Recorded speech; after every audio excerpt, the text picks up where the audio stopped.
شكرا سيد الرئيس. صباح سعيد للجميع. قبل أن أقدم مداخلتي أود فقط توجيه الشكر الخالص لكل الجهات المنظمة لهذا الملتقى donc Forum régional des politiques culturelles locales. هذا الملتقى الجهوي للسياسات الثقافية المحلية، وهذا اللقاء حول التراث الطبيعي والثقافي بجهة سوس ماسة. استسمح إن كانت مداخلتي باللغة الفرنسية، لكن هذا لا يمنع من أن تكون المناقشة بالدارجة أو باللغة العربية الفصحى. ارتأيت على أن أقدم موضوع حول التراث، لكن التراث هو الفعل الإنساني، donc فعل الإنسان أو الفعل الناتج عن الإنسان.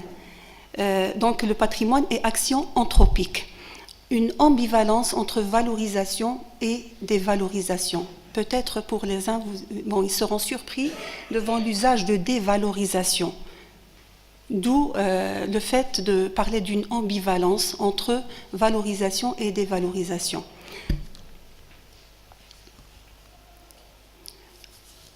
Alors cette intervention portera sur un cadre conceptuel، مجموعة من المفاهيم التي سنقدمها أو سنوضحها فقط نظرا لأنها تأتي في مختلف الأبحاث التي تهم التراث أو الثقافة بصفة عامة.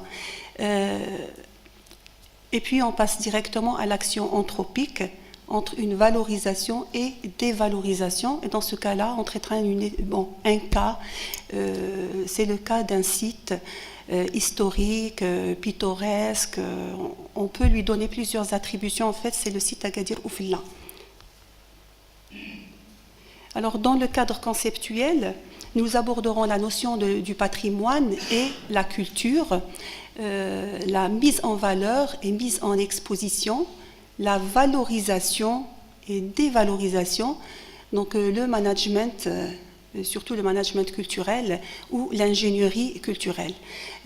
Lors des différentes interventions tenues hier, donc soit matinale ou celle d'après-midi, la notion du patrimoine était abordée à plusieurs reprises, de même que pour la notion de la culture. Mais donc je vais aborder la culture selon une définition anthropologique. D'accord ? Donc c'est une autre option de présenter une définition de la culture. Donc le patrimoine brièvement, donc rappelons ce qui a été dit hier, un bien commun, un bien universel, héritage, c'est ce qui représente notre identité, ce qui nous identifie, ce qu'on entend protéger et transmettre. Donc d'où الموروث أحيانا توظيف كلمة موروث فيه انتقال donc préservation, protéger et donc transmettre. Donc c'est le témoignage de l'histoire et le symbole d'une identité collective. Le champ d'application est assez large. Donc au départ, donc on s'intéressait plus au bâti, donc un patrimoine matériel, donc représenté essentiellement par les édifices religieux, les châteaux, les œuvres d'art. Et peu à peu, donc l'intérêt va vers tout ce qui est immatériel, ce qui représente un patrimoine ethnographique, les savoir-faire, le mode de vie, les langues, les traditions, etc. Donc le patrimoine peut être varié, donc artistique, historique, architectural, légendaire, naturel, pittoresque, etc.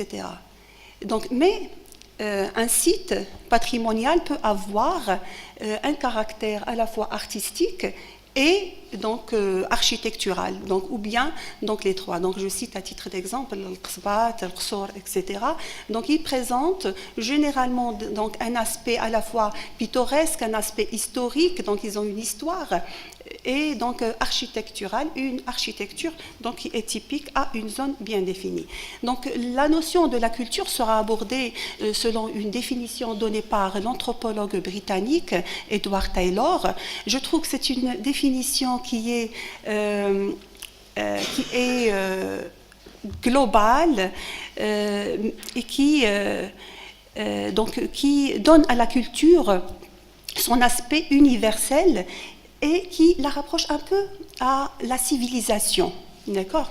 Donc la culture est un tout complexe comprenant à la fois les connaissances, quelles qu'elles soient ces connaissances, peut-être scientifiques, donc toutes les connaissances, les croyances, les arts, la morale, les lois, les coutumes et les autres facultés et habitudes acquises par l'homme en tant que membre d'une société.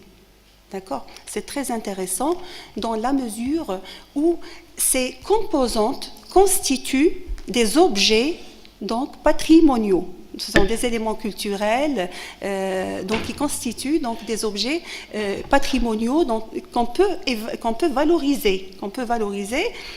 Donc mettre en valeur et bien évidemment valoriser. Donc je vais expliquer ceci par la suite.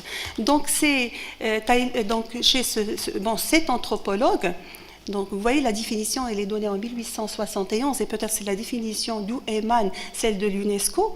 Donc c'est une définition qui donne à la culture ce fait universel. Donc c'est l'unité de l'homme. الوحدة البشرية من حيث إنتاج الثقافة. كل المجتمعات لها لغة، لها ثقافتها الخاصة، عندها أنظمة سياسية، أنظمة اقتصادية، etc. Et donc toute société donc, produit une culture. Et il n'y a pratiquement pas de sociétés qui n'ont pas de culture. D'accord? Donc la culture correspond à des réalisations de l'homme. Et c'est aussi l'une des définitions données par des anthropologues, donc, comme Ralph Linton et Melville Herskovits. Donc tout ce qui est réalisé donc, par l'homme, c'est les réalisations de l'homme, donc, peuvent constituer une culture et donc, ce qui fait l'unité de l'homme. Alors, deux concepts intéressants, la mise en valeur et la mise en exposition et la valorisation. Donc, la mise en valeur, on s'intéresse surtout au côté esthétique, au côté je dirais identitaire, le côté donc historique, didactique également. Quant à la mise en exposition, c'est la mise en espace. Donc on met en espace une culture, un élément culturel tout court, un site, un patrimoine. Et dans cette mise en espace, donc on peut mettre en espace ces éléments dans des sites, dans des lieux fermés, comme des musées, ouverts au public, mais qui restent fermés. Mais il y a également des lieux donc, qui sont ouverts et qui peuvent constituer des écomusées, des parcs, etc. Donc on met en valeur, on met en espace, on change la fonction d'un élément patrimonial. Donc, je vais le nommer ainsi. Donc, un élément patrimonial, on change sa fonction. Et là, il faut distinguer ce qui relève de la décoration et de la fonction du monument, du site, donc de tout élément donc à présenter. La valorisation et la dévalorisation, je vais travailler plutôt sur la valorisation et ça sera donc à travers quelques exemples, plutôt un exemple. Donc la valorisation d'un objet concerne son exploitation. Donc c'est l'exploitation, c'est l'aspect économique. Donc c'est l'aspect économique, donc l'exploitation, je l'ai souligné parce que donc, ça peut être objet d'un débat donc, sur cette exploitation. Donc l'aspect économique, valoriser le patrimoine, donner une grande importance, une grande valeur, une rentabilité au patrimoine. D'accord? Donc il s'agit de créer des retombées économiques. Et le tourisme se nourrit du patrimoine. D'accord? Il se nourrit du patrimoine et il y a plusieurs activités donc, qui se déroulent autour du patrimoine, d'accord? Et constituent même l'attraction donc, d'une zone touristique. Donc, la dévalorisation, c'est tout à fait le contraire, c'est diminuer de sa valeur, d'évaluer, donc faire perdre de sa valeur un bien. Donc je l'ai mis en une autre couleur, donc, et c'est aussi dégrader et perdre, parce que c'est ce que je pense concernant le site que je vais vous présenter en étude de cas. Alors, l'ingénierie culturelle et le management culturel, on passe à la professionnalisation. dans le domaine de la culture, donc la culture en général. Donc l'ingénierie culturelle et le management culturel, un passage vers le professionnalisme. C'est le symbole du professionnalisme dans le secteur donc culturel. L'ingénierie culturelle est la capacité d'apporter des solutions optimales en termes de qualité, de coût et délai, donc aux demandes exprimées par les différents partenaires de la vie culturelle. Alors quand est-ce que, durant tout le processus, donc pour la définition d'objectifs, la mise en œuvre de programmes, la mobilisation des fonds, la réalisation technique du projet. Donc c'est un accompagnement durant tout ce processus. L'ingénierie culturelle, comme je l'ai dit, donc c'est un passage au professionnalisme. Donc de même pour le management culturel, donc c'est la capacité de diriger depuis l'idée, depuis la conception, donc jusqu'à la réalisation des projets culturels, donc à caractère temporaire ou bien donc permanent. Pardon, je me suis trompée. Alors, donc, je passe maintenant à l'action anthropique et la valorisation du patrimoine. L'une des opérations les plus essentielles, qui a une grande utilité, c'est la réalisation de diagnostics, un diagnostic détaillé. Mais avant bien de citer ce diagnostic détaillé du patrimoine local, il y a bien évidemment un diagnostic général. Et ce diagnostic général donc, comprend des données démographiques, des données cartographiques, socio-économiques, etc. Donc je vais vous citer pourquoi l'utilité de définir à la fois un diagnostic global, mais aussi un diagnostic qui est relatif à un site particulier, à des sites particuliers, donc un territoire particulier, à un ensemble, ou donc un territoire plus, dans ce sens plus élargi, pour ne pas dire des bêtises devant des géographes, donc un grand espace. Je ne sais pas si j'ai dit une bêtise, mais en tout cas, donc concerné, que ce soit un village, une ville, un quartier, etc. Et pourquoi j'ai parlé d'un territoire et donc d'un grand territoire. Pour une valorisation intégrée, dans l'objectif d'une valorisation intégrée. Donc, c'est-à-dire la mise en lien au niveau d'un seul territoire des différentes potentialités, d'accord, culturelles et naturelles, mais aussi une mise en lien entre les différents territoires. D'accord? Dans le cadre de ce qu'on appelle une vision holistique, donc qui est plus globale, mais aussi ce qu'on appelle des projets en grappe. D'accord? C'est des projets en grappe. Alors, diagnostiquer, comme je l'ai dit, c'est établir un constat général, puis par la suite un constat, donc, ou ce qu'on va appeler des inventaires minutieux concernant des territoires ou un territoire bien défini. Donc, c'est repérer les ressources. Qui dit repérer, bien évidemment, dit observer. D'accord? Donc, observer. Donc, tout d'abord, et dans l'observation, on fait participer, donc bien évidemment, la population locale, parce qu'elle observe au quotidien ces éléments patrimoniaux, mais il y a aussi des observations que l'on peut nommer chez les anthropologues l'observation participante. D'accord? C'est-à-dire on participe dans des activités comme l'extraction de l'huile d'argan, matalan, etc. Et on reporte ces données donc, sous forme... Donc, on collecte ces données, on rédige, on écrit donc, sur ce savoir-faire, etc. Donc, soit une observation donc, qui émane de la population, des acteurs, des chercheurs, etc. Mais elle peut être aussi bien orientée par ce qu'on appelle une approche ethnographique. D'accord? C'est donc identifier les potentialités naturelles et culturelles d'un territoire. Donc, il s'agit de réaliser un inventaire minutieux. Ce qui m'a surpris hier, c'est dans la salle, que ce soit au niveau des interventions, au niveau donc, du débat, dans la salle, donc j'ai dû réaliser qu'il existe plusieurs listes, plusieurs inventaires faits.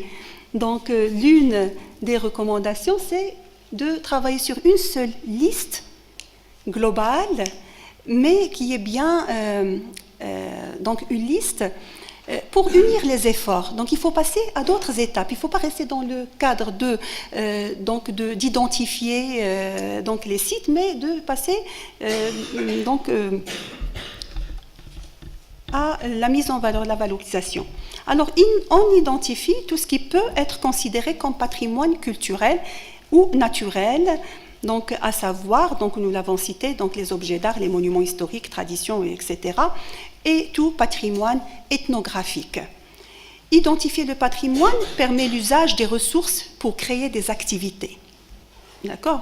Donc l'identification est faite, donc il faut passer maintenant à la mise en valeur et donc la création d'activités, etc. Identifier, voir, repérer, faire voir, mettre en valeur. Vous voyez, donc c'est tout un processus, c'est aussi s'identifier. Donc s'identifier, donc ça concerne l'identité d'un territoire, mais aussi l'identité de la population plus précisément. Donc l'analyse du diagnostic permet de définir des typologies. D'accord ? Donc il y a un certain classement qui se fait.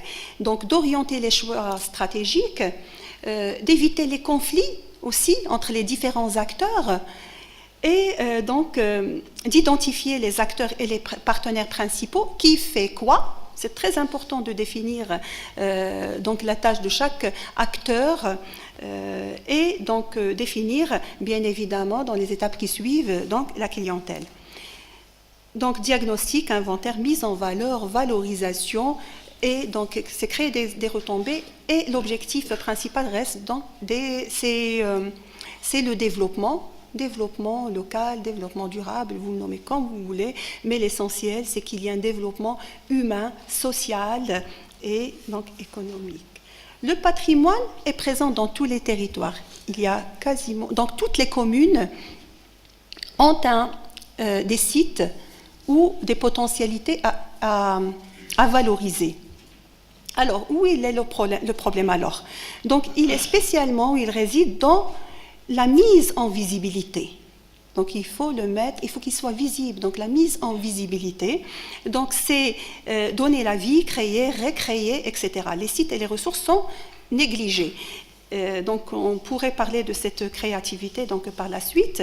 Donc, d'où l'importance d'identifier les ressources patrimoniales, de sensibiliser donc, acteurs et populations et de valoriser donc, ce patrimoine. Donc, la capacité de création de projets ou la créativité est génératrice des retombées à partir de ressources identifiées. Et la mobilisation s'impose. Donc, il y a des canevas donc, qui sont utilisés donc, pour l'inventaire patrimonial. Celui-là, il est vraiment réduit. Donc, le ministère de la Culture est doté de plusieurs, donc d'un exemplaire bien détaillé. Alors, je passe à la dévalorisation du patrimoine, l'action anthropique. J'ai choisi le cas d'Agadir Oufella. Alors, pourquoi ce cas ? Parce que j'ai vécu une expérience assez spéciale, riche. J'étais chargée, c'était vers les années, ce que je vais vous présenter, c'était en 2009, mais le projet a commencé donc, en 2007, et j'étais à l'époque chargée du tourisme et des relations internationales à la commune urbaine d'Agadir. Donc j'ai suivi de près ce projet d'aménagement, que ce soit Agadir Oufella comme site ou l'aménagement de la corniche d'Agadir, les maisons de quartier, etc. Et j'ai eu cette chance. Alors, donc, à partir de cette fiche technique, c'est dommage, c'est pas bien visible, mais en tout cas, j'ai noté en une autre couleur l'aménagement, la consistance des travaux. Donc, il y a un aménagement des chemins piétons, la réalisation de murs de soutènement, l'assainissement, l'enduit à base de sable de carrière, la construction de bancs de repos, l'aménagement des espaces verts, une transplantation des plantes, la construction d'un réservoir semi-enterré de capacité de 150 mètres cubes, la construction et équipement d'une station de pompage, la construction de bâches d'aspiration, etc. Ce sont des données techniques, et la réalisation de la conduite d'eau, et enfin, donc, il y a aussi la réalisation d'un réseau d'irrigation. Pourquoi j'ai cité donc, la consistance de ce projet de valorisation. Vous voyez, donc ça rentre dans la valorisation du site Agadir Oufella. Je ne parle pas de la Casbah, mais tout le site. Et vous avez sans doute vu les chiffres alloué donc, à chaque opération de valorisation. Alors, au cours de l'exécution, après achèvement, regardez ce que ça donne. Donc, ça facilite l'accès au site, donc à la Casbah aussi. Voilà, donc je vais passer directement au plus vite les photos. Donc, il y a l'illumination du site. Donc, comme on peut mettre en valeur un site, après donc, achèvement toujours, donc vous voyez comment. La situation actuelle, alors on passe à la situation actuelle, ce qui m'a intéressé pour dégager cette notion de valorisation et dévalorisation d'un site. Et ce qui est touchant, c'est que parfois, c'est par la même institution. Donc, je vais vous donner quelques exemples assez concrets. Regardez ce que ça devient. Donc, l'irrigation au niveau des aménagements concernant l'irrigation. Alors, tout ce que je venais de citer, donc les cheminements, vous voyez, l'état de dégradation. Donc, c'est pour ça que j'ai donné la définition de dévalorisation comme étant une perte. D'accord? Des ordures partout. Donc, la chute de pierre, etc. Pardon, je reviens donc. Donc, vous voyez comment donc le site est devenu donc un site qui est classé. Donc, je ne sais pas, il l'est plus, c'est ça. Donc, un site qui est classé, en tout cas, c'est un site donc touristique. Et donc, voilà, donc c'est un exemple concret de la valorisation et la dévalorisation. J'ai voulu introduire également d'autres exemples concernant l'architecture moderne du XXe siècle, l'exemple du siège de l'hôtel de ville, le Baladia, Qasr al-Baladia, et qui a connu dernièrement quelques aménagements. Voilà, donc comment à la fois une institution peut valoriser et en même temps dévaloriser, donc à des périodes différentes, donc il n'y a pas une certaine continuité, donc il n'y a pas la même stratégie, et parfois je l'évoque comme, il me reste encore du temps, d'accord, donc c'est comme l'exemple. Je vous donne un exemple concret, donc une famille donc, qui éduque ses enfants avec le bâton lassa. D'accord? Et une autre qui préfère donc ce dialogue, et donc il y a une certaine douceur, etc. L'objectif étant le même, d'accord? الهدف الأساسي هو إنسان سليم سوي إلى آخره. Donc vous voyez, donc l'objectif est pareil. Donc dans les deux cas, il y a un amour envers les enfants, etc. C'est juste un exemple. Alors c'est le même. Alors, donc, on peut traiter ceci de la même façon, d'accord? C'est-à-dire, il y a la bonne volonté, donc, mais le problème réside au niveau des stratégies déployées, donc les différents moyens déployés pour réaliser cet objectif, d'accord? Ou pour réaliser l'objectif. Donc, un problème toujours au niveau des visions, au niveau donc de façon de faire certaines choses, donc au niveau donc de la stratégie. Et donc c'est un site donc qui nécessite vraiment une intervention. Donc الحاجة إلى الصيانة، الحاجة إلى الأمن، النظافة، ثم التشوير également donc au niveau de la signalétique. Et nous pouvons relever donc cette ambivalence entre comment dirais-je, la conscience et l'inconscience, qui travaillent dans la conscience, mais aussi dans l'inconscience. D'accord? La question de la valorisation ou la dévalorisation est un acte volontaire, mais aussi donc conscient. Et dans la dévalorisation, elle peut se produire d'un acte d'inconscience bon, qui n'est pas du tout volonté, donc soit par ignorance, par... bon, voilà. Donc je vous remercie.